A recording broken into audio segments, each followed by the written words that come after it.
Балдар бізде қазір қазақ тілі сабағы жалпы есім және жалпы есім. Естеріңде болатын болса, біз өткен сабақта қандай тақырыппен танысып едік?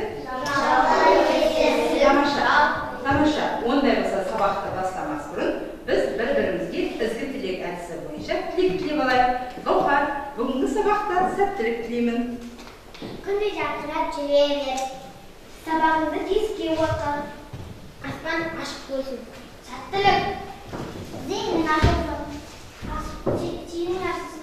Сәттілік тілеймін. Аспаның ашық болсын. Зейінің ашылсын. Бүгінгі күнге сәттілік тілеймін. Түйін болмауын. Аспаның ашық болсын. Зейінің ашылсын. Сабағыңды беске оқы. Бүгінгі күніңізге сәттілік. Тамаша, Нарай, осылай күндегі күнден әдемі көңіл күйден бола берулеріне әрдайым тілектеспін. Тамаша, олай болса балдар, үй тапсырмасына қандай тапсырма берген еді естеріңде бар? Тамаша, үй тапсырмасын кім оқып жүреді? Айсана оқи ғой. Екен, төкен, тете, екен, тете, үлкені, екен. Өте жақсы, Тамаша. Мұнда балдар, жалпы есімдер қайсы сөздер байқап қараңдаршы?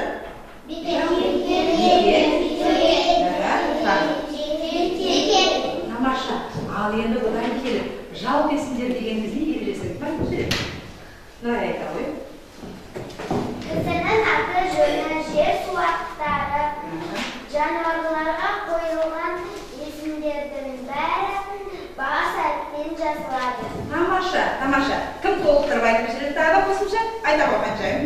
Кісінің аты жөні, жер су аттары, жануарларға қойылатын атаулар жалпы есім деп аталады. Жалпы есімдер әр уақытта бас әріппен жазылады. Мысалы, Әлия, Іле, Қазақстан. Тамаша, өте жақсы жарайсың Қаншайым. Олай болатын болса балдар, енді сендермен бірге кішкене жылдамдықтарыңды байқап жүрейін. Жүгірді сөзіне кім айтып жүреді сөйлем құрастырып? Айта ғой Нарай. Үлкен үнемі таңертең жүгіреді. Тамаша, бұнда жалпы есім қай сөз? Үлкен. Тамаша, нүктесін айта ғой, секірді. Әсен азанда ұйқыдан тұрған соң таңғасын ішіп секірмекпен секірді. Тамаша, өте жақсы. Ал енді олай болса, ұйықтады. Бегнұр айта ғой. Ұйықтады. Бегнұрға көмектесіп жібереді екен. Айта ғой Айсана.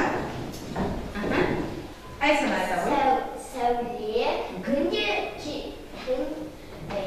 кешке жақын сағат 9-дарда ұйықтайды. Тамаша, ұйықтайды. Ал енді олай болса, бұлар арнарда не болады сөзіне кім айта алады? Інжу айта ғой. Әсеттің мышыға тамақ жегісі келіп не болады? Тамаша, өте жақсы.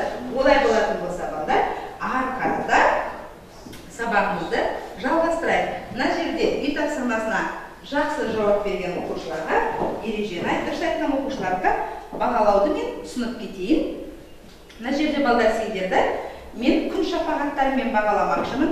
Себебі күндерің әр кезде күнде шуақты, бір-біріңе мейірімді, шапағатты болыңдар деп күн шуақтарымен бағалағалы отырмын. Ары қарата мына жерде Айсана жауап берді сұрақтарға өте жақсы.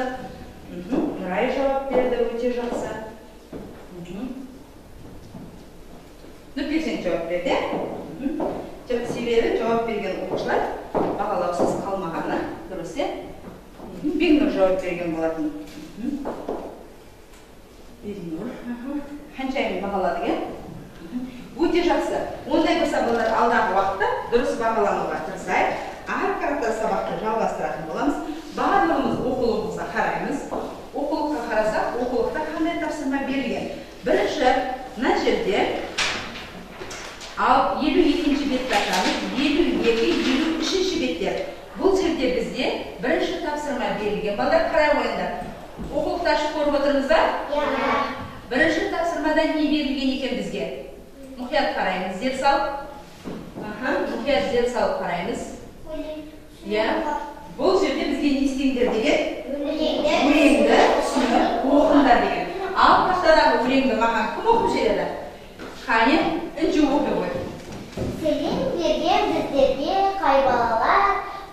ғой немерелер. Үлкенге сәлем береді деп шулап аталарды, аламыз баталарын. Өте жақсы, тамаша. Тағы да өлеңді кім толықтырып оқып жібереді? Айым оқи ғой.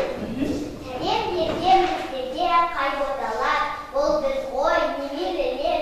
Үлкенге сәлем берді деп шулап аталардың баталарын аламыз. Аламыз баталарын. Өте жақсы балдар. Олай болатын болса балдар, бұл өлеңде не туралы айтылған екен? Ал балдар, жалпы бата дегеніміз не? Бата дегеніміз не? Батаның қандай түрлері бар? Айта қойыңдар.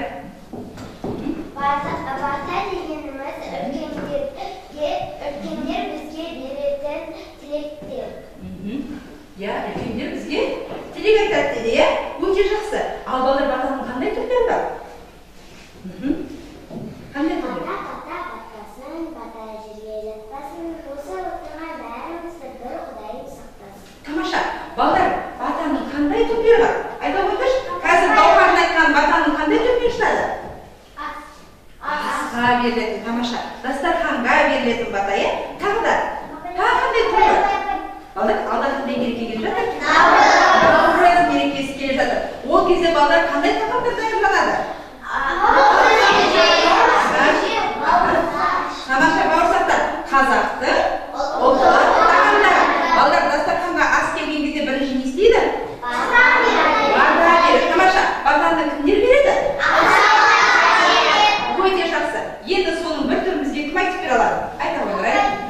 Батам батпасын, батам жерге жатпасын, осы тұрған бәріміз бір Құдайым сақтасын. Тамаша, өте жақсы. Олай болатын болса, тақтадағы берілген бата түрін сендерге бата дегеніміз не? Жақын ғана түсінікпенен тыңдай қойыңдар. Қазақтың ертеден келе жатқан ұлттық дәстүрлерінің бірі бата.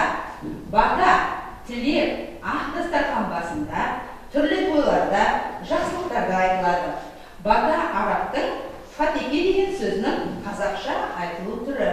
Оның мағынасы алғыс айту, ақ ниет, тілек білдіру деп беріледі екен балдар. Яғни балдар, біз үлкендерден бата алуға не үшін асырады екенбіз? Не үшін асырады екенбіз? Себебі ол кісілердің бір айта ғой. Үлкендердің батасы жоқ болсын, сенің ісін ала жүрмейді. Яғни бізге ол кісілердің батасы арқылы не істейді екенбіз? Өсеміз, өнеміз, жолымыз болғыш болады деген оймен, пікірмен батасын алуға тырысады екен. Зайсан айта ғой. Бата, жолға кетіп бара жатқанда да бата. Тамаша. Аталары, әжелері де береді. Жолға шығып баратқанда да. Таңғастан соңында бата береді. Міндетті түрде, шәмсия айта ғой. Сол кесілге. Тамаша. Енді тағы бір бата түрін айтып жіберетін адам бар да бізге кәдімгі? Айта ғой. Бекнұр айтамын дейді. Айта ғой Бекнұр. Ханым бай болсын, қадан ұшақ қай болсын, өрт тілегін сай болсын, қадан ұшақ қай болсын. Тамаша. Көрдіңдер ме балдар? Бата айтасың ба? Айта ғой. Дастарханның жайлығын берсін, отбасымыздың амандығын берсін, аумин. Өте жақсы. Олай болатын болса балдар, өте жақсы. Бата туралы түсіндік қоя, батаны кімдер беретінін білдік қоя. Ары қарата тапсырма орындауға көшейік балдар. Алға қарата жылжимыз. Енді оқулықта қарасаңдар, қай жаттығу берілген екен? 35-ші жаттығу. Мұнда бізге естіңдер депті, берілген баталардың қай кезде айтылатынын тауып, сәйкестендір депті. Балдар тақтаға мұқият қараймыз кәне. Бұл жерде байқап қарасаңдар, берілген сөздерді бізге кім оқып жүреді? Шәмсия оқып. Шәмсия оқысын. Ұлыс оң болсын, ақ мол болсын. Тамаша, ең қаза. Қалбай болсын қалағын, ашылсын күнін қарағын. Тамаша, келесі күн рас оқи ғой.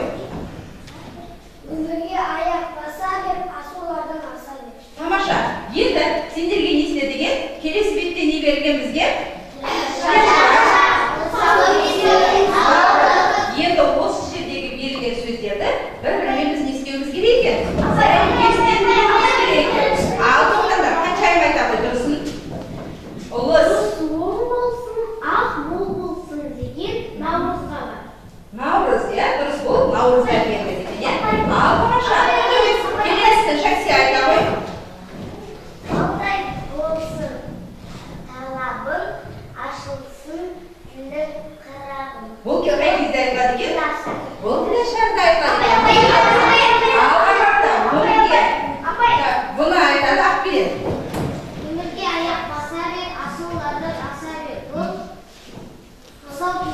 Жақсы.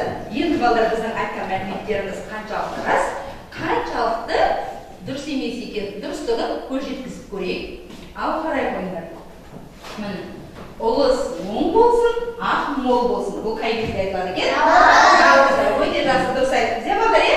Таудай болсын талабың, ашылсын тілің, қарағым. Бұл қай кезде екен? Өмірге аяқ баса бер, асулардан аса бер. Өте жақсы, жарайсыңдар балалар, тамаша. Енді біз өзіміздің қазағымыздың салт дәстүрін бойымызға өте жақсы сіңірген екенбіз, иә? Олай болатын болса балалар, енді қазір сендермен бірге мына жерде біз серіктің жаттығуын жасап көрсек деген ойдамын. Картамыздың шетіне шығамыз, әдемі картамыз.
Журнал, әдеби кітаптардың, әндердің, күйлердің аттары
енді өздерің байқап отырғандай, бұл жерде бізге өткен сабақ бойынша жалпы есімдерге мәлімет берді және бүгінгі өтіп жатқан кеше ғана өткен жалпы есімдерді сендерге қандай болып жасалатынын, қалай жасалатынын тұжырымда естеріңе салып жатыр.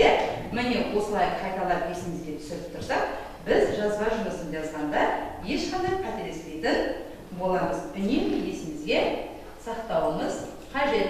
Олай болатын болса, балдар, дәптеріңізді ашамыз, бүгінгі күнді жазамыз, сынып жұмысы мұқият әдемі жазамыз.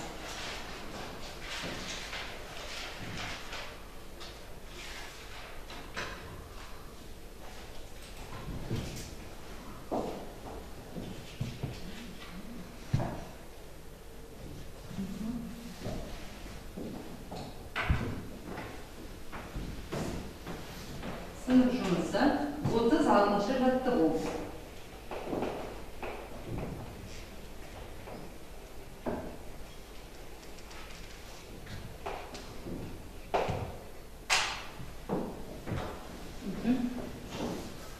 Болса оқулыққа қараймыз. Кім болды? Болғандар қаламсабымызды қойып белгі береміз. Олай болса, 36-шы жаттығуда не берілген оқу жерінжу? Не депті мұнда? Берген сөздердің ішінен жалпы есімдерді теріп жаз. Ақсақал, немере, қала, Тараз, Қазақстан, Қаратау, Мағжан, Ақын, Іле, Ата. Бұл жерде сен түгел берілген сөздерді оқыдың, енді осының ішінде не істеуіміз керек екенбіз? Жалпы есімдерді тауып жазуымыз керек. 36-шы жаттығудан жалпы есімдерді де қос нүкте қойып, жалпы есімдерді тақтада берілген.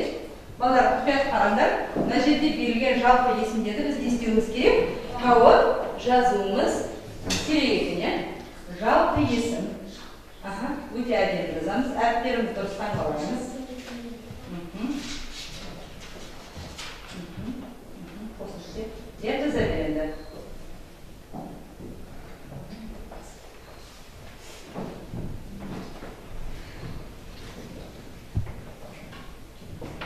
Қаламсабымызды аламыз.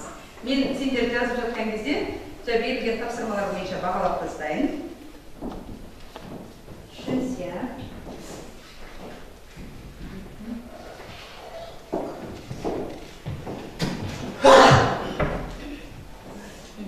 Келесі. Нұрай.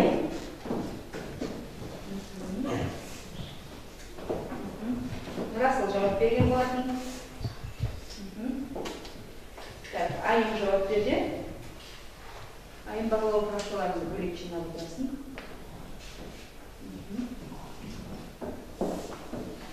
Нұрперзент жауап берді менде. Бағалау парақшаларымызды бөлек қойды.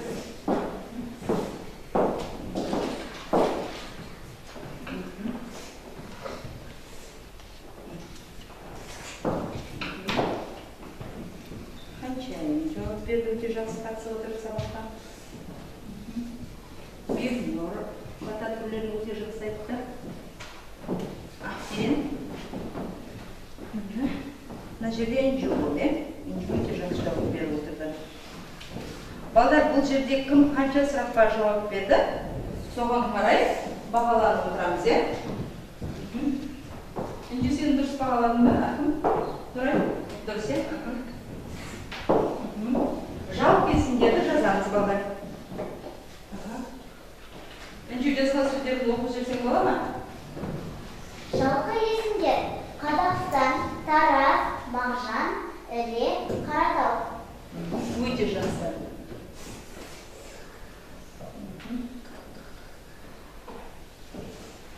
Болғандар қаламсаптарымызды қойып белгі береміз. Енді тақтаға қараймыз. Ережені бізге Нұргелді оқып жүріп, Нұргелді оқи қойды. Жалпы есімдерден басқа зат есімдер жалпы есім деп атайды. Жалпы есімдер кіші әріппен жазылады. Ауыл, әже, қос, көше. Тамаша, отыра қой. Балдар, үйде ереже дәптерімізге жазып, және жаттап аламыз. Себебі Бекнұр келесі сабақта жалпы есімдер мен жалпы есімдерді ажырата білуіміз қажет екен. Бұл ереже сендердің оқулықтарында берілген. Оны ереже дәптерге міндетті түрде жазып жаттаймыз. Олай болатын болса балдар, енді келесі болып бабамыз. Өте жақсы. Болып қоя. Енді болсаңдар, келесі жаттығуға назар аударайық. Келесі жаттығуда не берілген екен бізге? Нешінші жаттығу қарай болыңдар? 37-ші жаттығу екен. Өте тамаша. 37-ші жаттығуда Ерназар бізге не істеген бердікті қарай бол. Мақалды көшіріп жаз. Мақалды Нұрпейғаздар көшіріп жаз дейді. Ал бұл жерде берілген мақалды Нұрпейғаздар оқып жібереді. Мақалмен ер көгерер, жаңбырмен жер көгерер. Тамаша. Ондай болса, тақтаға бізге осы мақалды жазуымыз керек екен. Кім жазғысы келіп отыр? Керек отыр Шәмсия. Нұрпейғаздар оқыды, өте жақсы. Енді Шәмсия тақтаға не істейді? Жазады екен, өте жақсы. Сен өзің бағалауын бөлек алып отыр. Бағалауын бөлек ал. Нұрпейғаздарге бағалау берейін. Ережені міндетті түрде жаттауымыз керек екен, міндетті түрде жаттауымыз керек.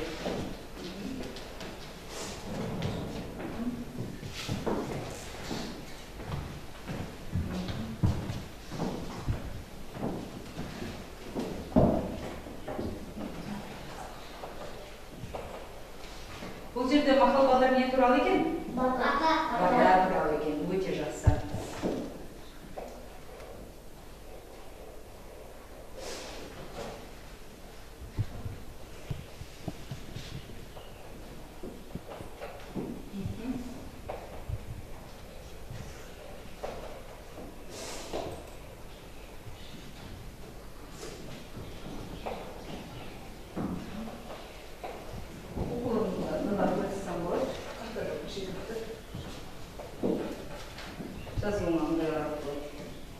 Батамен ер көгерер, жаңбырмен жер көгерер расыл. Жазып болсаң, қаламсағыңды орнына қоя қой, сөйтпағаны ережені ішімен жаттап отырсаң болады.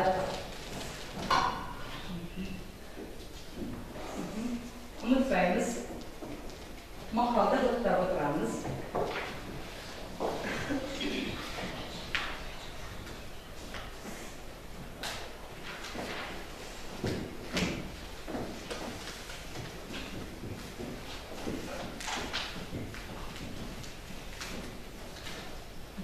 Шәмсия өзің жазған мақалын оқи ғой.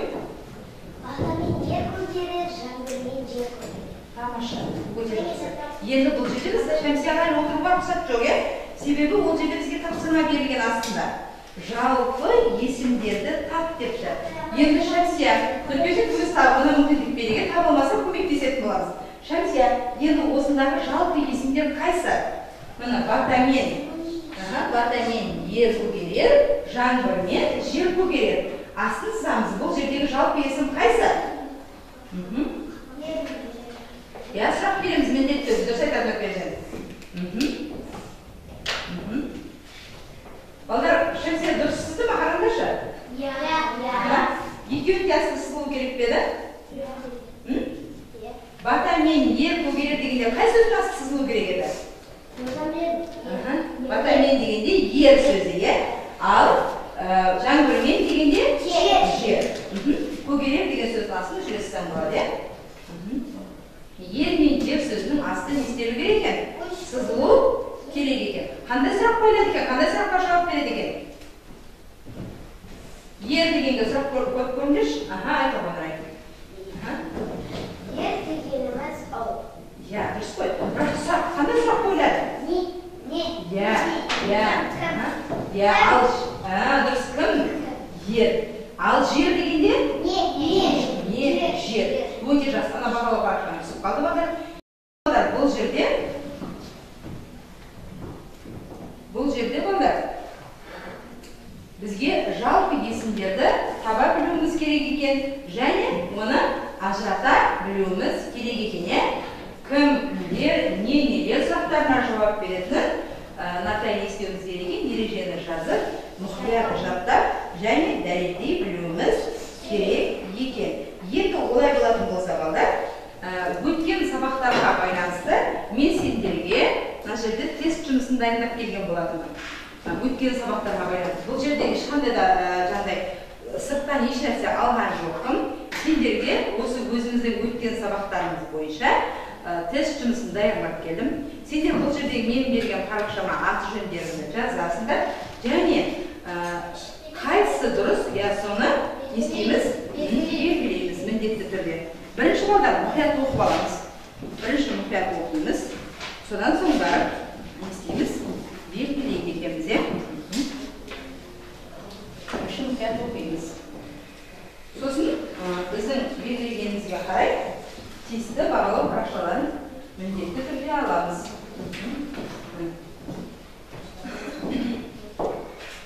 Аты жөнімізді жазуды ұмытпаймыз.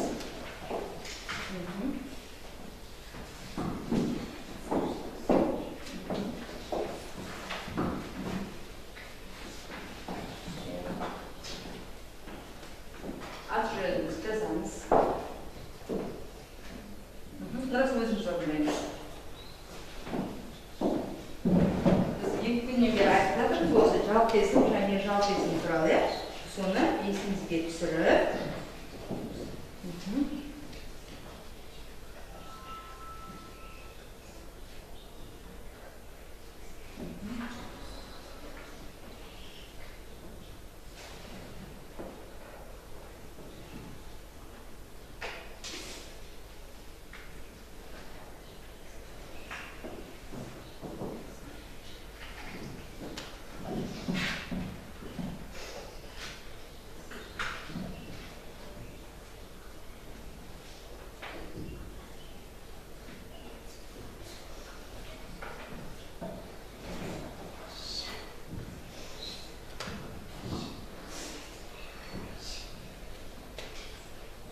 Расыл, әдемелеп белгілейміз.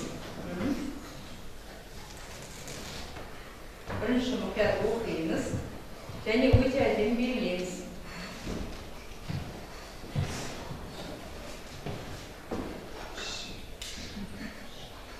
Қателеспейтінге тырысамыз.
Ережені жаттап атамыз біткендер.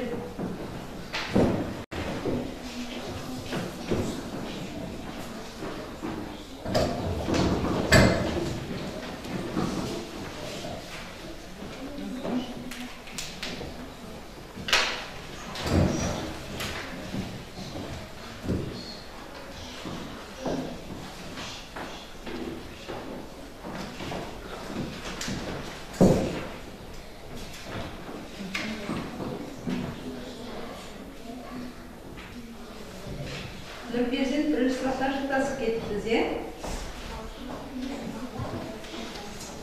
Бесінші сұрақта Нұрперзент қателескенбіз.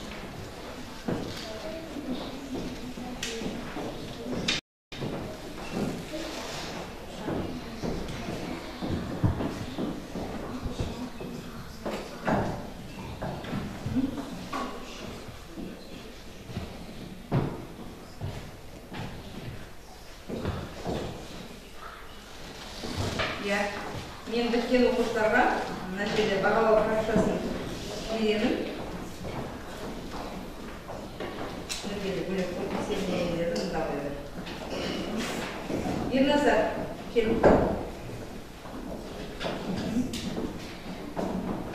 3 сұрағым дұрыс емес, Ерназарға бер. Мына жерде Ақберен. Кел Ақберен. Ақберен дұрыс жауап берген. Одан кейінгі Нұрсая. Нұрсая үшеуі дұрыс емес, сендер. Қаншайым дұрыс, сендер. Нұрперзент төртеуі дұрыс емес. Емағат 9 сұрақ берген болатын, е? Үнжі дұрыс.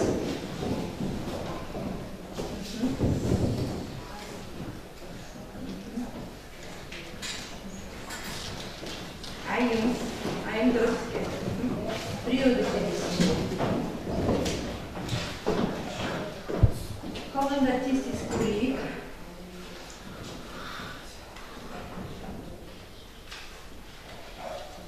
Айымға 2 жұмыс беріп кетті айым. Шәмсия дұрыс. Асанға дұрыс. Нардай, кел.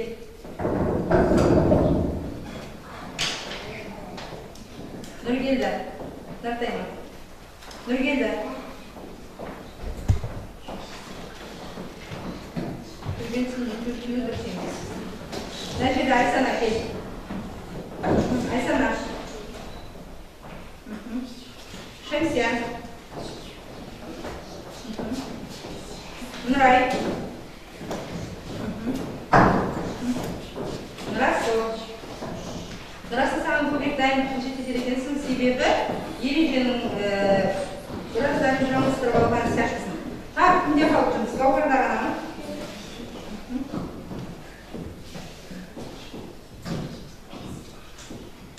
Гауһар көпше түрлерін меңгеріпсің, бірақ сен шатастырып отырсың, е? Бөлме деген сөзге қойылатын сұрақты шатастырыпсың, бөлме деген сөзге қандай сұрақ қойылатын емесің ба?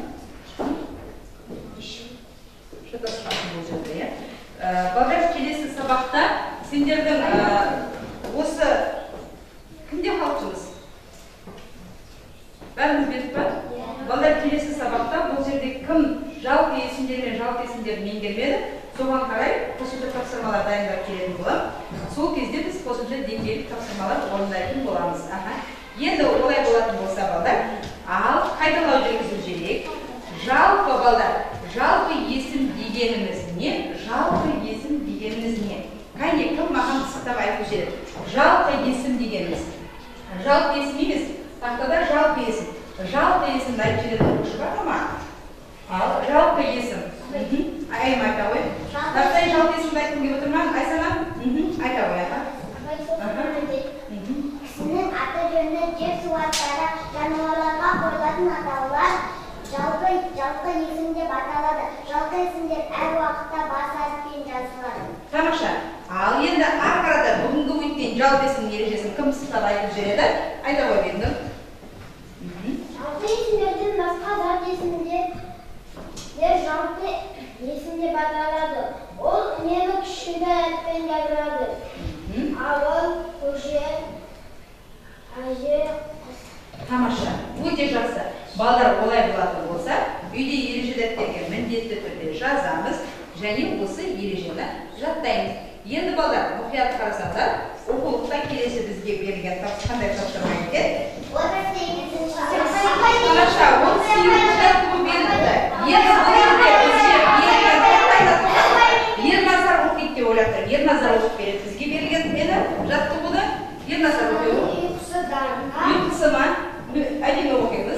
Сананың. Сананың ұйқасы дана, дананың ұйқасы сана. Даланың ұйқасы қала, қаланың ұйқасы дала. Дұрыс айтып қалады? Иә. Өте жақсы. Кім тағы да қосымша көмектесіп жатыр? Ұйқасы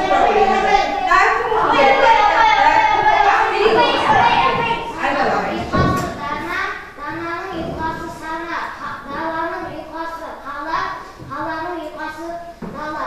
Бұл жерде балдар бізге не белгісіз болып тұр екен? Не белгісіз болып тұр?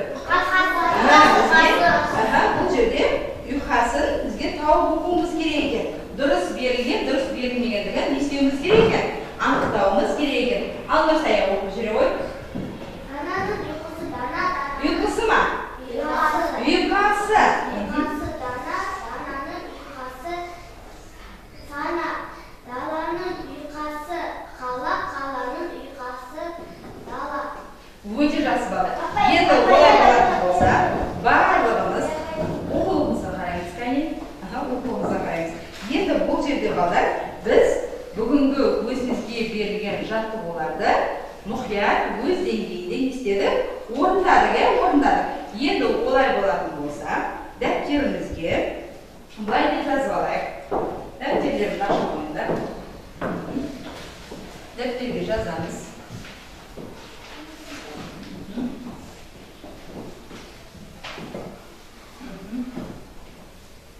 Дәптерге жазамыз. Үй жұмысы.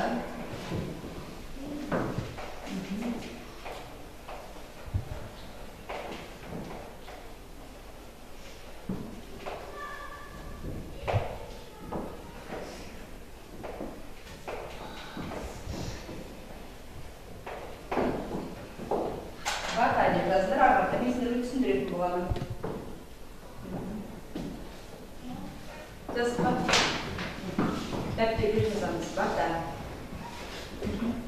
Енді олай болатын болса, балдар, біз бүгін жалпы есімдерді өткен кезде бата түрлеріне көбірек тоқталдық. Енді сендер үйде ережені жаттаймыз және осы өзіміз бүгін көп айтқан бата түрлеріне тоқталатын боламыз. Алда қандай мереке келе жатыр деді? Наурыз мерекесі. Наурыз мерекесі не істейді балдар?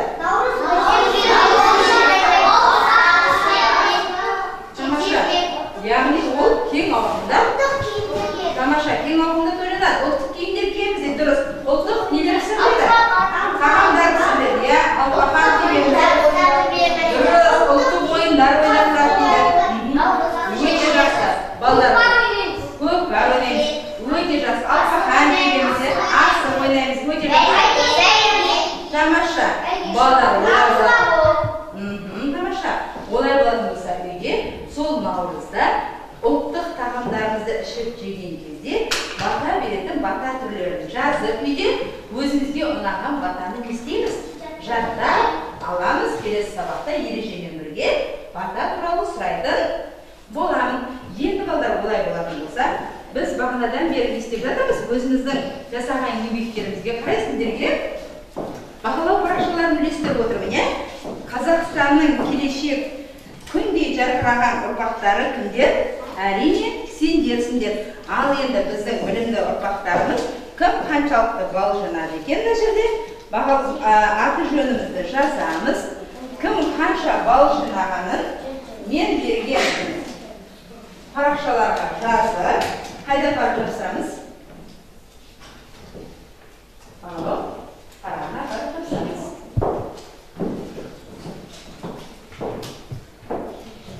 Аты жөнімізді міндетті түрде жазамыз. Аты жөнімізді міндетті түрде жазамыз. Асықпаймыз, жай, балдар. Жай.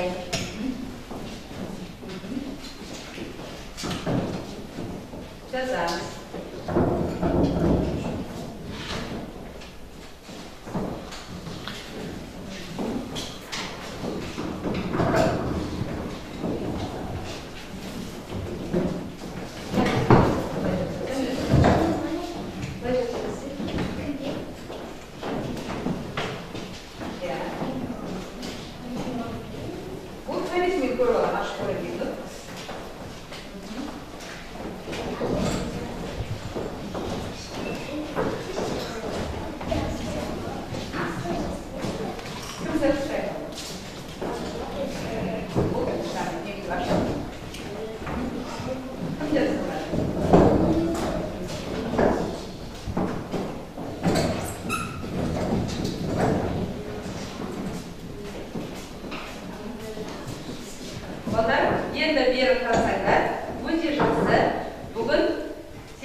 деңгейлеріне қарап, әрқайсымыз өз деңгейімізде бағалау парақшаларын алып, бұл жерге мен қарамадым, өздерің санап іздеңдер.